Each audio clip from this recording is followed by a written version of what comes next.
নমস্কার বন্ধুরা, তোমাদের সবাইকে স্বাগত জানাই জিকে পয়েন্ট 365 ইউটিউব চ্যানেলের আরও একটি নতুন ভিডিওতে। আজকে আমরা আলোচনা করব WBP, KP, clerkship, food SI প্রভৃতি এক্সামের জন্য গুরুত্বপূর্ণ একটি মক টেস্ট নিয়ে।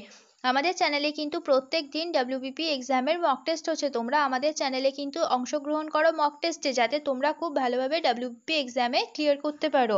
প্রত্যেকটা প্রশ্ন কিন্তু তোমরা কমন পেয়ে যাবে আমাদের মক টেস্টগুলো কন্টিনিউ ফলো করলে। আশা করছি এর মাধ্যমে তোমাদের খুব ভালো কিন্তু প্রিপারেশন হবে।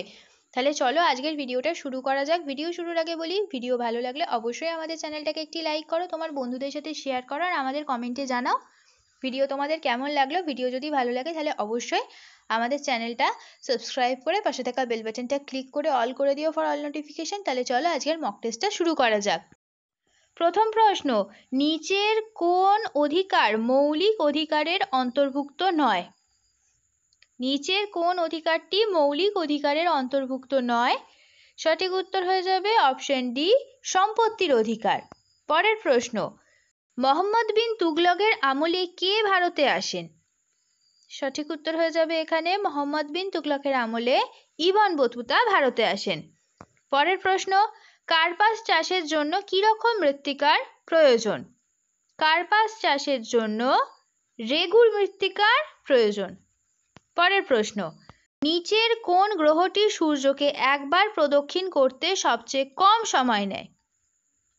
নিচের কোন গ্রহটি সূর্যকে একবার প্রদক্ষিণ করতে সবথেকে কম সময় নেয়? সঠিক উত্তর হয়ে যাবে বুধ গ্রহ। পরের প্রশ্ন, পৃথিবীর প্রথম সৌরশক্তি চালিত বিমানবন্দর ভারতের কোন রাজ্যে আছে? ভারতের প্রথম সৌরশক্তি চালিত বিমানবন্দর আছে কেরল রাজ্যে। পরের প্রশ্ন, ভারতের সংবিধান অনুসারে সম্পত্তির অধিকার হলো আইনি অধিকার।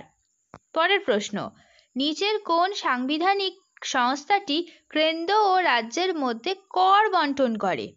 সঠিক উত্তর হচ্ছে অর্থ কমিশন। পরের প্রশ্ন, ত্রিস্তরীয় পঞ্চায়েত ব্যবস্থার প্রাথমিক স্তর কোনটি? সঠিক উত্তর, ত্রিস্তরীয় পঞ্চায়েত ব্যবস্থার প্রাথমিক স্তর হলো গ্রাম পঞ্চায়েত। পরের প্রশ্ন, বঙ্গভঙ্গ আন্দোলন হয় কবে? বঙ্গভঙ্গ আন্দোলন হয় 1905 সালে। পরের প্রশ্ন, নাথুলা পাস কোথায় অবস্থিত? নাথুলা পাস আছে সিকিমে। পরের প্রশ্ন, মানুষের দুধের দাঁতের সংখ্যা কটি? মানুষের দুধের দাঁত কটি? মানুষের দুধের দাঁতের সংখ্যা হলো 20টি।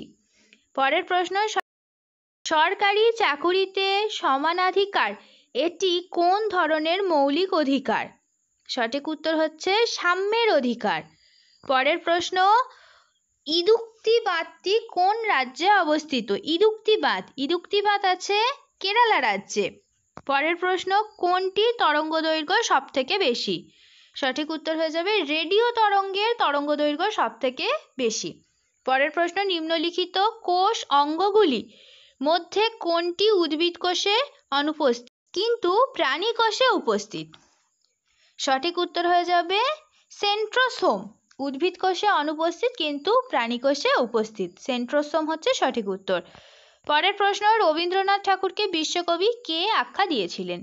এটি খুব সোজা, সঠিক উত্তর হয়ে যাবে ব্রহ্মবান্ধব উপাধ্যায়। পরের প্রশ্ন, পৃথিবীর সবচেয়ে ছোট দেশ কোনটি?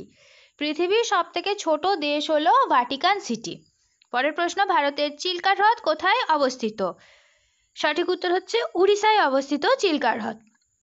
পরের প্রশ্ন, চাঁদের পাহাড় উপন্যাসটি কে রচনা করেছেন? সঠিক উত্তর বিভূতিভূষণ বন্দ্যোপাধ্যায়। পরের প্রশ্ন, কোন গ্রহের মাধ্যাকর্ষণ শক্তি সব থেকে বেশি? সঠিক উত্তর বৃহস্পতি গ্রহের মাধ্যাকর্ষণ শক্তি সব থেকে বেশি। শেষ হলো আজকের ভিডিও। আজকের পর্বে আমরা আলোচনা করলাম ডাব্লিউবিপি, কেপি কনস্টেবল এক্সামের জন্য কিছু গুরুত্বপূর্ণ প্রশ্ন নিয়ে। আজকে আমরা যে মক টেস্ট সিরিজগুলো করছি, এই মক টেস্ট সিরিজগুলোতে তোমরা অংশগ্রহণ করো। প্রত্যেকটা প্রশ্নই কিন্তু আশা করছি এর মাধ্যমে তোমরা এক্সামে কমন পেয়ে যাবে। ভিডিও যদি ভালো লাগে তাহলে অবশ্যই একটা লাইক করো, তোমার বন্ধুদের সাথে শেয়ার করো, আর আমাদের কমেন্টে জানাও ভিডিও তোমাদের কেমন লাগলো, তোমরা নতুন আর কোন টপিকের ওপর ভিডিও দেখতে চাইছো। ভিডিও ভালো লাগলে সাথে সাথে আমাদের চ্যানেলটাকে সাবস্ক্রাইব করে পাশে থাকা বেল বাটনটা ক্লিক করে অল করে দাও ফর অল নোটিফিকেশন। তাহলে চলো দেখা হচ্ছে তোমাদের সাথে পরের ভিডিওতে। ততদিন আমাদের ভিডিও এইভাবে দেখতে থাকো, আমাদের আরও উৎসাহিত করতে থাকো। ধন্যবাদ।